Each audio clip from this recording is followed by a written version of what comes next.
చల్లగా ఉంది, ఇక్కడ గోతులు తవ్వుదని రండి అన్నాడు అని వాళ్ళు ఇంకిపోయిన సముద్రాల దగ్గర గోతులు పెట్టి పాతాళలోకానికి వెళ్ళారు. వీళ్ళు దేవతల్ని ఇబ్బంది పెడుతున్నారనే కదూ దేవతల వ్యూహం.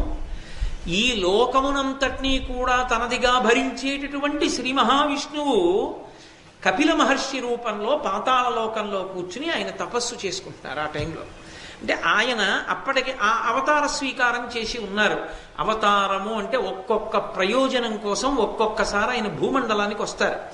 ఆయన అప్పుడు ఒక ప్రయోజనానికి వచ్చారు, ఏదో దేవహూతి కర్దములకు. అందులో దేవహూతికి ప్రత్యేకంగా జ్ఞానబోధ చేయడం కోసం వచ్చింది కపిలావతారం. దానితో పాటుగా తను సృజించినటువంటి భూమిని పాడు చేస్తున్నటువంటి ఈ సగరుల జోలికి వెళ్ళి ఆ సగరుల్ని సంహరించడానికి కూడా ఆయన వచ్చాడు. కాబట్టి ఆయన తపస్సు చేసుకుంటూ కూర్చున్నాడు. మంచి జ్ఞానము కలిగిన వాడిగా